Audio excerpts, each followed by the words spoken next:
nouvelle crise politique en Grèce. En pleine récession depuis 2008, le pays se dirige vers des législatives anticipées le 25 janvier prochain. Raison de l'impasse, pour la troisième fois consécutive, le Parlement grec n'est pas parvenu à élire un nouveau président. Un scrutin qui inquiète les créanciers internationaux autant que les instances européennes, d'autant qu'il pourrait porter au pouvoir le parti anti-austérité, Syriza, bien décidé à renégocier les conditions de la Troïka. Si tel était le cas, Bruxelles retiendrait-il encore à tout prix la Grèce dans la zone euro? Réponse dans un peu moins de 20 jours. Cette semaine dans Focus, on vous emmène en Grèce.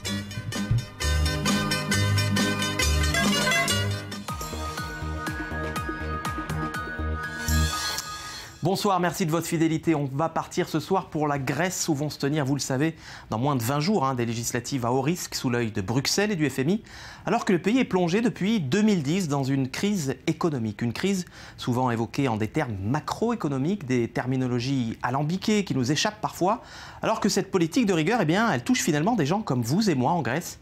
Alors de quelle manière le plan d'austérité pèse-t-il sur les chefs de petites et moyennes entreprises?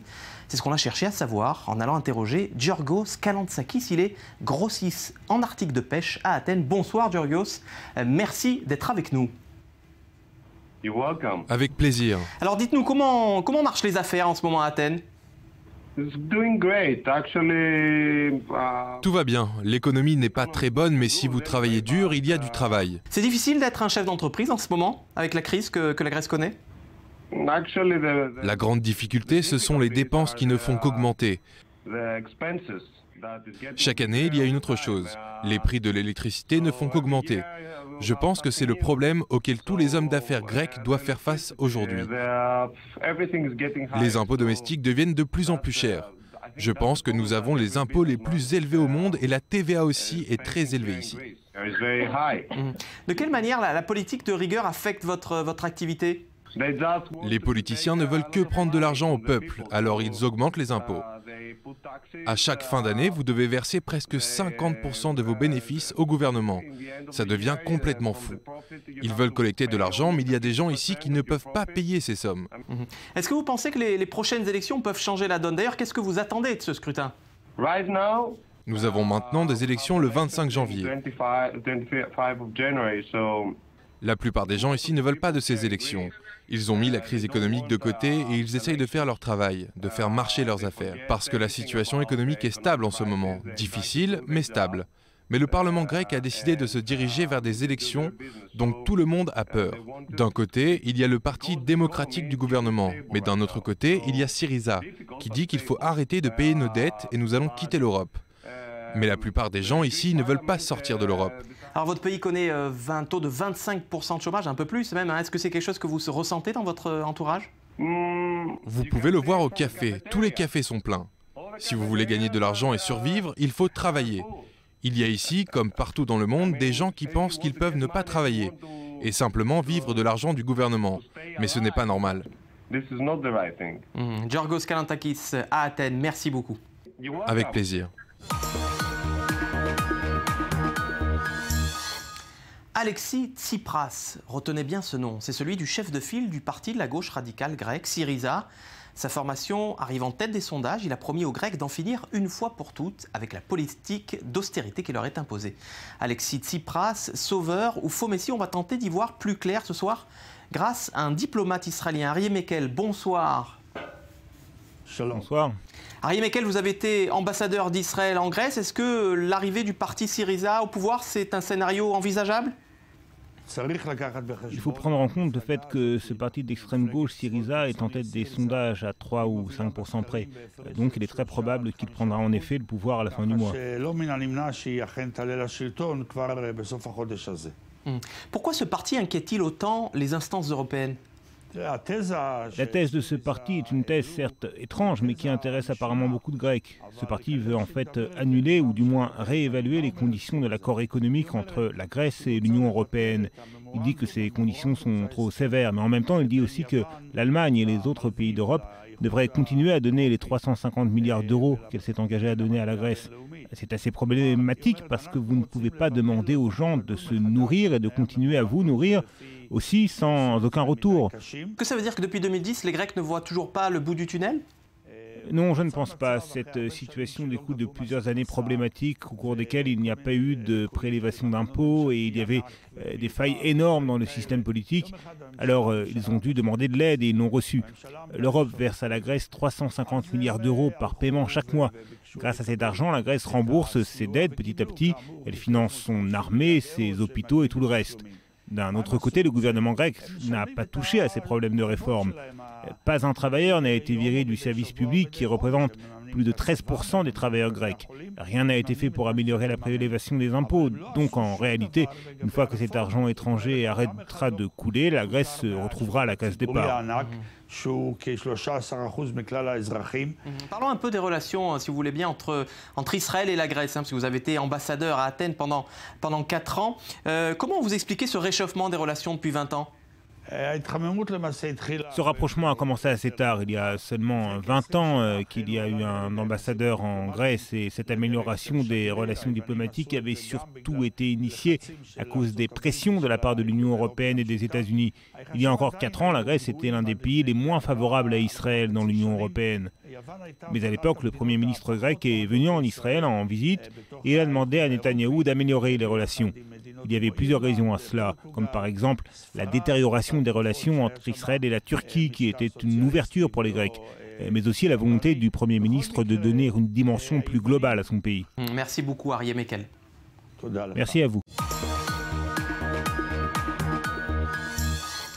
Allez, le point sur l'actualité en Grèce, c'est tout de suite en bref et en images. L'industrie du tourisme grec a récemment subi un coup dur. Les réservations touristiques pour l'année 2015 ont chuté de 50% au cours des dernières semaines. La baisse serait due à la récente crise politique dans le pays. Les entreprises aussi ne semblent plus intéressées par la Grèce. Beaucoup ont annulé leurs conférences là-bas et plusieurs ont reporté leurs projets d'investissement. Un cimetière juif dans la ville de Larissa en Grèce a été vandalisé le mois dernier. Des croix gammées et des menaces ont été taguées sur un mur et sur le portail du cimetière. Plusieurs actes de vandalisme contre des institutions juives ont été commis en Grèce au cours de la dernière année. La communauté juive a appelé les autorités à contenir le phénomène. Les États-Unis et la Grèce vont négocier un accord pour que l'armée grecque puisse acquérir 10 hélicoptères Chinook de type CH-47D. Le département d'État américain a déjà approuvé l'accord de 150 millions de dollars. La vente devrait contribuer à la fois aux États-Unis et à la Grèce dans leur but commun d'assurer la stabilité dans la région des Balkans. La Commission européenne a décidé de ne pas financer 2 grands projets à Athènes, la piétonisation d'une zone dans le centre-ville et la rénovation de la côte. Selon l'organisation, ces projets sont considérés comme cosmétiques et inutiles. D'autre part, une nouvelle jetée sera construite dans le port de Pirée, près de la capitale. Le projet devrait créer environ 1000 nouveaux emplois. Une vidéo de promotion du tourisme en Grèce fait polémique en ce moment. Les réalisateurs de la vidéo ont été critiqués pour y avoir inclus des images des JO de Berlin de la période nazie de 1936 et pour avoir copié le travail d'au moins 2 photographes sans leur permission. Le clip de 6 minutes a été regardé par près de 100 000 personnes depuis sa sortie. Et on va retrouver comme chaque semaine Daniel Ziri. Daniel, bonsoir. Alors, bonsoir. Vous avez arpenté la toile pour nous ce soir. Qu'est-ce que vous avez déniché de beau ? Eh bien Cyril, je ne sais pas pour vous, mais quand je pense à la Grèce, en tout cas je pense à un grand soleil, une mer bien bleue et des falaises avec ces petites maisons blanches et bleues un peu partout. Ah, ça laisse rêveur ça. Ça laisse rêver. Vous le savez, une grande partie de l'économie grecque est basée sur le tourisme et la Grèce figure en général dans tous les top 10 des meilleures destinations de vacances au monde. Mais vous savez, dans les temps modernes, même la Grèce, même des pays comme la Grèce doivent se montrer créatifs et trouver des moyens innovants de se promouvoir pour que le tourisme continue. Et c'est pour cela que la Grèce vient de lancer une nouvelle campagne sur Internet sous le nom I am an Athenian, je suis athénien. Alors le but est d'encourager les visiteurs à poster des photos de leur séjour en Grèce sur une application mobile qui ressemble un peu à Instagram, si vous connaissez. Bon, quand même. Voilà, le principe est très simple. Vous chargez votre photo, ensuite vous pouvez lui ajouter un genre de sticker, un espèce de tampon coloré dessus qui qui dit quand la photo a été prise ou bien comment vous vous sentiez lorsque vous l'avez prise. Et ensuite, vous partagez cette photo sur vos réseaux sociaux comme Facebook, Twitter, Instagram, etc. Le but, c'est vraiment d'encourager les vacanciers à partager leurs expériences avec leurs amis sur les réseaux et faire circuler en fait ces photos pour donner envie aux gens de venir en Grèce. Et on a quelque chose à gagner? On gagne quelque chose en participant à ce jeu? Oui, juste pour info, ils ont aussi lancé une compétition. Vous pouvez poster vos photos par l'application et si elle est très populaire, reçoit beaucoup de likes, eh bien vous pourriez gagner un voyage pour deux à Athènes. Non, ça c'est intéressant, je vais peut-être songer à ressortir mes anciennes photos de vacances. J'y ai pensé aussi, oui. Bon, Daniel, je crois que vous voulez nous parler de cinéma à présent. Oui, Cyril, alors je ne sais pas si vous l'aviez vu, mais en 2002 est sorti un film qui est devenu très très populaire, surtout aux États-Unis. Il s'agit de Mariage à la grecque, ça s'appelait My Big Fat Greek Wedding, avec l'actrice Nia Vardalos, une actrice américaine. Alors c'est un film sur une grande famille américaine d'origine grecque, une famille assez dominante. L'une des filles tombe amoureuse d'un homme qui n'est pas grec et qui essaie tant bien que mal de s'adapter à son monde et à sa très grande famille et très unique famille grecque. Le film était si populaire à l'époque qu'il y avait fait plus de 241 millions de dollars aux États-Unis. Et oui, et encore 127 millions à l'étranger, à l'international, dans tous les pays où il a joué. Et aujourd'hui, j'ai une bonne nouvelle pour les fans du film. Ah bon? Alors dites-nous, quelle est cette bonne nouvelle? Eh bien, il va y avoir une suite, un mariage à la grecque numéro 2. Universal Studios viennent juste d'acquérir les droits de distribution du film aux États-Unis. Il sera mis en scène par Kirk Jones, qui lui a travaillé aussi sur, je ne sais pas si vous connaissez, mais Nanny McPhee et Ce qui vous attend si vous attendez un enfant, un film qui est sorti en 2012. Donc Nia Vardalos et tout le casting original du film reviendront pour cette suite. Merci Daniel Ziri. Merci Cyril. Saviez-vous que le mot musique était issu du mot mousa, la muse en grec ancien? Dès lors, comment s'étonner que la musique grecque soit aussi ancrée dans l'histoire et dans la civilisation de ce pays? C'est à la source de cette tradition musicale que s'est abreuvé Trifonas Nikolaïdis, chanteur et bouzoukiste né à Chypre. Depuis plus de 50 ans, il endiable la scène musicale israélienne. Bonsoir Trifonas Nikolaïdis. Bonsoir à vous. Alors dites-nous, Trifonas, comment l'enfant de Nicosie que vous êtes débarque dans les années 60 en Israël, dans un pays en pleine guerre? Le destin. Même aujourd'hui, je me pose cette question. Mais j'ai eu de la chance d'arriver ici et j'aime beaucoup ce pays et les gens. C'est un rêve pour moi. Je suis arrivé quand j'étais jeune, j'avais un groupe de musique, on était 5, et je me produisais dans un hôtel à Chypre. Et un soir, l'un des serveurs du restaurant m'a dit que des clients voulaient me parler, et donc je suis allé à leur table. C'étaient des producteurs israéliens, ils m'ont dit qu'ils veulent m'emmener en Israël. J'ai accepté de continuer à en parler avec eux, mais j'avais déjà des propositions pour aller en Angleterre, en Allemagne. Et puis je me suis dit que non, que j'avais envie d'aller en Israël. Trifonas, comment vous expliquez que la musique grecque, et plus particulièrement le laïko, plaise autant aux Israéliens? La laïko, c'est une musique qui pénètre vraiment dans le cœur et dans les maisons.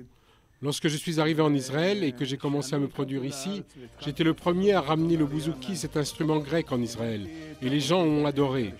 La laïko est une musique que l'on écoute encore beaucoup en Israël et en Grèce.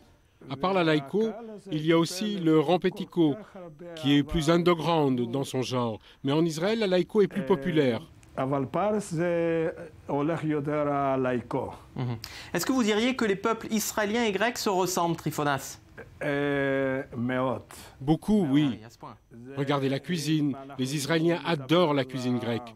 Je mange ici des plats que je mangeais aussi en Grèce, à Chypre.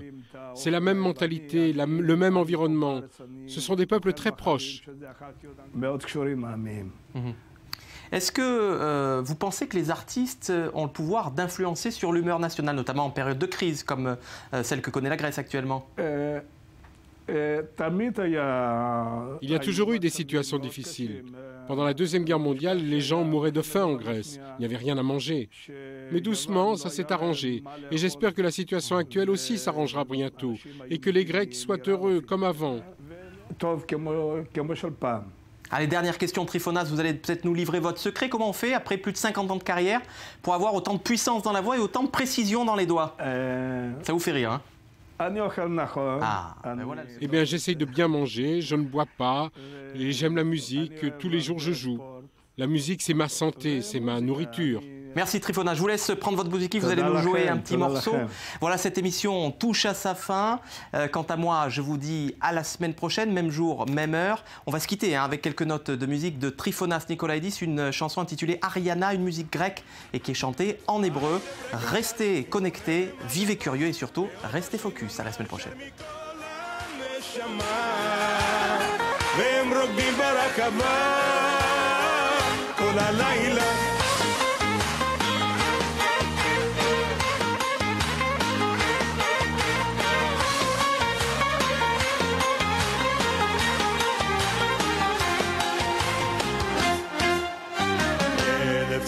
מאות 67 זמן קצר אחרי המלחמה